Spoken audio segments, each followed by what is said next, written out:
Still with insecurity in Nigeria, the First Lady of the nation, Oluremi Tinubu, has reiterated her call for stiffer penalties for kidnappers. As she was speaking when she received in her office at the State House Abuja the senators representing the 3 senatorial districts of Lagos State. The First Lady appealed to the lawmakers to address enacting security-related laws to stem the tide of this crime. She also admonished Nigerians to help one another. Joining us on the news to discuss this is Chidi Omeje. He's a security affairs analyst, and he's here to discuss more on insecurity. Chidi, thank you so much for coming on. I appreciate you for doing this with us. Thanks for having me. All right, let's get started. The president, President Bola Tinubu, is following the steps of his predecessor with the no negotiation approach. So clearly this tactic has never been used to tackle these criminals or terrorists. But can negotiation be a way forward? Or would you say it's a tactic in this toolbox that has not been used yet when it comes to dealing with insecurity and these criminals? You know, what we are in right now is more like a catch-22 situation.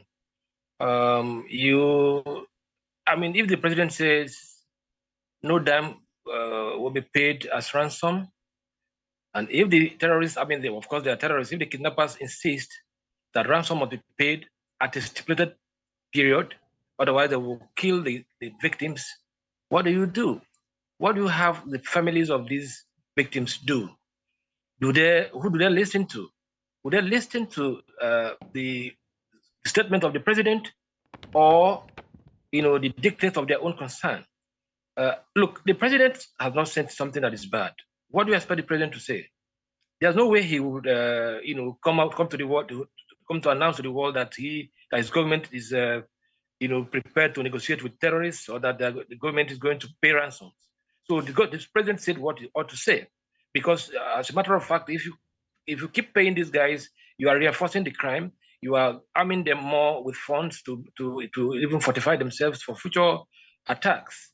But at the same time, we should understand that what is uppermost in our minds now is the safety of these victims. So that's why I said it's a catch-22 situation. It was a very delicate affair.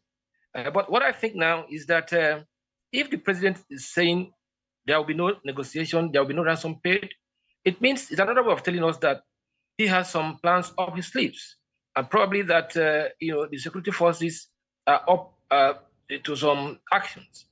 But then again, we do not expect the security forces to just storm the place. Otherwise, we are going to have collateral damages on your hands. And you are dealing with children here. We're dealing with women and children and a few teachers with them. So it's a delicate situation. So right. I think as it is right now, that all efforts, all lands, this is the time to bring the art of statecraft to bear. This is time for us to see what those we have as our leaders can do at a situation like this. They must, they must think out of the box. They must bring out those kids safely, and however they do it, is up to them, because that's why we are paying them, really.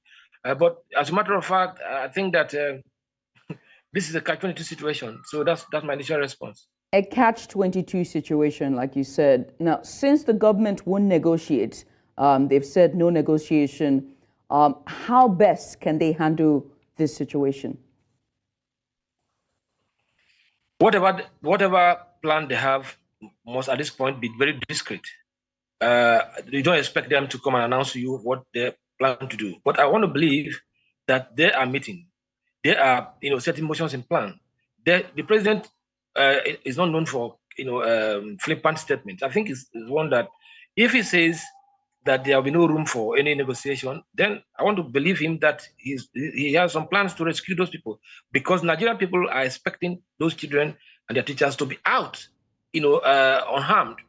If at the end of the day, after 20 days, because those guys said after 20 days they're going to start killing them, I want to believe that the president knows what he's doing, that after 20 days, if those people start killing them, we will hold him responsible.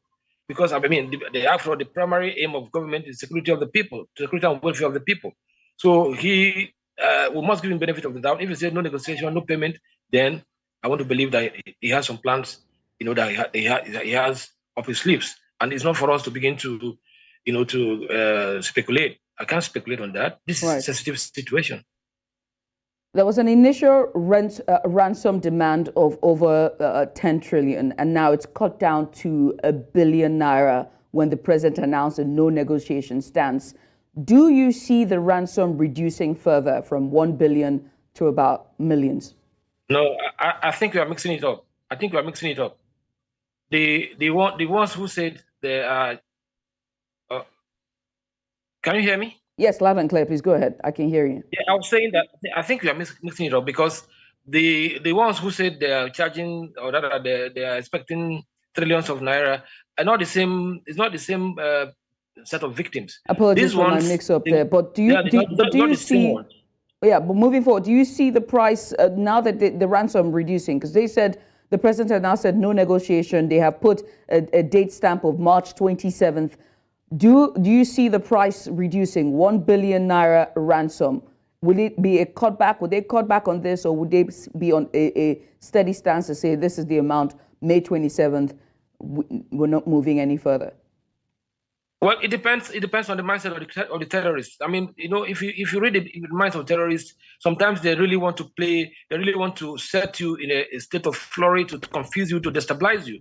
Of course, if any one of them says they're expecting trillions of naira, that won't be possible. This one saying 1 billion naira. I think that ultimately what they want is money. These are just guys who want to milk the system, knowing that the system, is bleeding. So it's possible that they might bring down the something. But after all, the president said it's not going to pay. So are we talking about 1 billion? The president said it's not going to pay. Or are we expecting the families to raise 1 billion naira? Where would I get the money from? So it's like I said, it's a catch-22 situation. It's either those guys, release them, or maybe the security forces storm the area and rescue those people, or they begin to kill those kids. So this is a serious situation. That's why it is always better to make sure that this thing doesn't happen in the first place. That's why we have to be proactive to ensure that this thing doesn't happen at all. Because once they have the children, with them, it becomes a very delicate situation. Because if you storm the area, you're going to have collateral damages. If you allow time to pass, they either sell them off, or marry them off, or kill them off. So the best thing to do is to make sure it doesn't happen in the first place. That's why we always say, let us get our internal security operations mechanism right to make sure that these things don't happen. Because once they happen, you are put in a very awkward situation as a government. That's the point I'm raising. Right.